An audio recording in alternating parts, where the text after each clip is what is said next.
మంత్రి పొన్నం ప్రభాకర్ దున్నపోతు అంటూ చేసిన వ్యాఖ్యలపై మంత్రి అడ్లూరి లక్ష్మణ్ ఫైర్ అయ్యారు. మా జాతిని మొత్తాన్ని అవమానపరిచాడు. నేను మంత్రి కావడం, మా సామాజిక వర్గంలో పుట్టడం నా తప్ప. పొన్నం ప్రభాకర్ తప్పును ఒప్పుకొని క్షమాపణలు చెప్పాలి. పొన్నం మా జాతిని మొత్తాన్ని అవమానపరిచాడు. ఆయనలాగా అహంకారంగా మాట్లాడడం నాకు రాదు. పొన్నం మారకపోతే జరిగే పరిణామాలకు ఆయనే బాధ్యత వహించాలి. నేను పక్కన ఉంటే మంత్రి వివేక్ ఓర్చుకోవటం లేదు. నేను కుర్చీలో కూర్చుంటే వివేక్ లేచి వెళ్ళిపోతున్నాడు. సమాచార మంత్రిని అంత మాట అన్నా వివేక్ చూస్తూ ఊరుకున్నాడు. దీనిపై త్వరలో సోనియా గాంధీ, రాహుల్ గాంధీ, మల్లికార్జున్ ఖర్గే, మీనాక్షిలను కలుస్తాను అని మంత్రి అడ్డూరి లక్ష్మణ్ అన్నారు. మా పెద్దలందరూ కానీ మనం కానీ ఏదైతే నాకు జరిగినట్టు అవమానం ఏంటంటే తక్షణమే స్పందించి అనేక ప్లాట్ఫామ్స్ మీద వాళ్ళు నిరసన కానీ ఏదైతే అన్న వ్యక్తి మీద తప్పనే ఆయన వెంటనే క్షమాపణ చెప్పాలని కోరిన దానికి మనస్ఫూర్తిగా వారికి నేను ధన్యవాదాలు తెలియజేస్తున్నాను. ఇంకోటి ఏంటంటే దీన్ని పెద్దగా కాకుండా ఆయన జరిగిన యథార్థాన్ని వాస్తవాన్ని ఒప్పుకొని తప్పని క్షమాపణ కోరితే ఆయన గౌరవం ఉంటుంది. ఆయన అన్న మాటకు వ్యక్తిగతంగా ఒక నడడం తప్పని విషయంలో కూడా ఆయన క్షమాపణ ఇస్తే ఆయన మంచిగా ఉంటుంది అనేది నేను మీ ద్వారా చెప్తున్నాను. ఇప్పటికీ ఆ మంత్రి ప్రభాకర్కు పొన్నం ప్రభాకర్ గారికి ఒకటే మాట చెప్తున్నాను. అటు డాక్టర్ వివేక్ మా వర్గము మంత్రి అనుకున్నప్పటికీ ఆయన లేచిపోతే ఆయన వస్తాడా రాడని ఆయన కొద్దిగా అవమానంగా మాట్లాడతారు.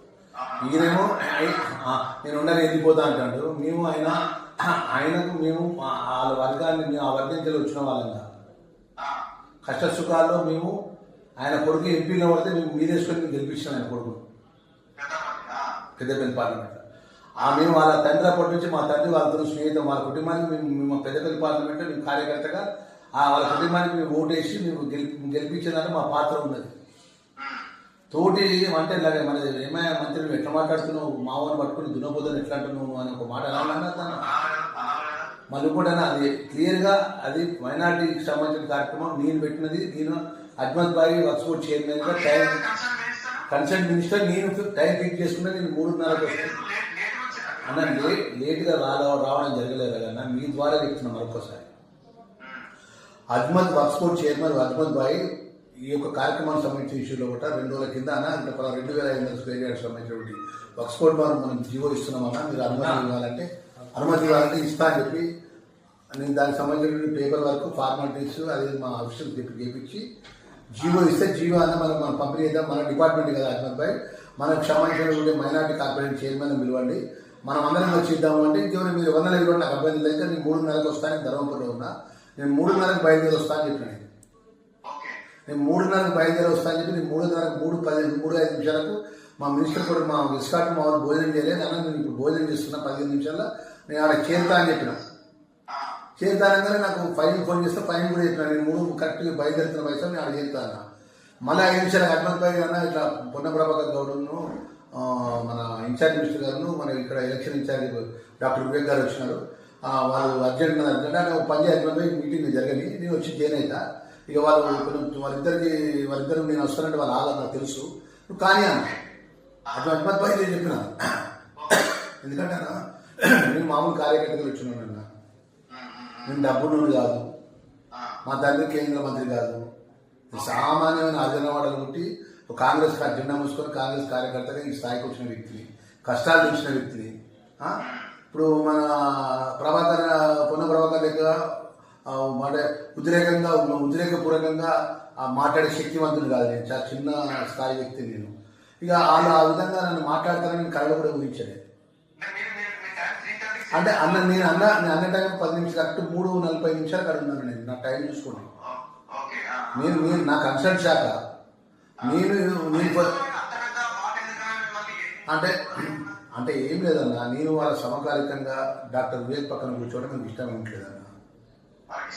ఆయన మొదటి నుంచి మా వర్గాన్ని వ్యతిరేకిస్తాను కదన్నా, మా వర్గీకరణ కేటగిరీస్ అనుకుంటే మమ్మల్ని వ్యతిరేకిస్తాడు. వీడు ఒక మాదిగో ఆ వర్గం మీద నా పక్కన సమకాలికంగా కూర్చుంటాడు. వీళ్ళు లెక్కెంత నేను లేచిపోతా అనుకున్నాను.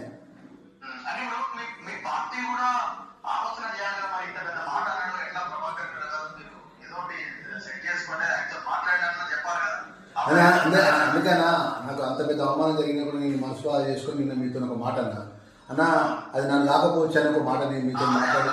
ఎందుకంటే ఎందుకు లైవ్లో అంటే అన్న మనం ఒక పార్టీ జెండా కింద పనిచేసినప్పుడు పొరపాటు నాతో కూడా పొరపాట్లు జరుగుతాయి అన్న. పొరపాటు సరి చేసుకుంటాడు కావచ్చు. ఆయన ఫోన్ చేసి అన్న ఏదో ఫ్లో అంటే తప్పు తెలుసు, మనకున్న స్నేహితులతో మన ఒక జిల్లా వాళ్ళం, నేను బీసీ ఎస్సీ అన్న నేను మనసులో పెట్టుకోకు, నువ్వు దాని పెద్దగా నువ్వు ఆలోచించాల్సిన అవసరం లేదు, నువ్వు అది అని చెప్పి ఆయన మనకు ఇష్టం వచ్చిన లాంగ్వేజ్ ఒక మాట మాట్లాడతాను అనుకున్నా.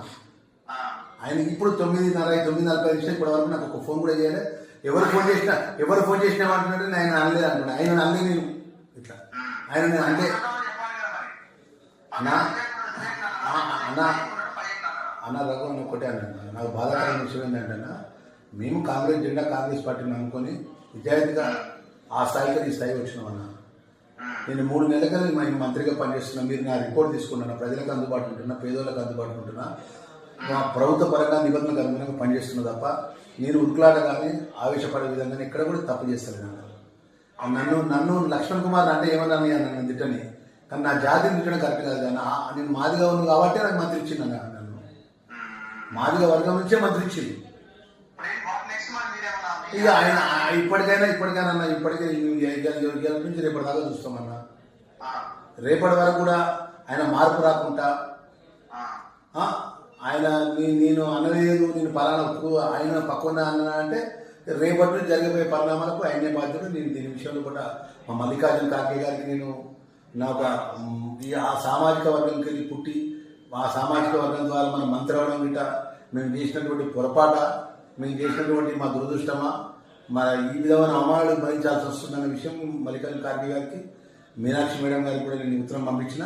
ఖార్గే గారికి కూడా తీసుకొస్తా, రాహుల్ గాంధీ గారిని కలుస్తా, సోనియా గారిని కలుస్తా. ఇది నా జాతి ఎంటైర్ నా రాష్ట్ర జాతిని అవమానపరిచింది. నమస్తే అన్న.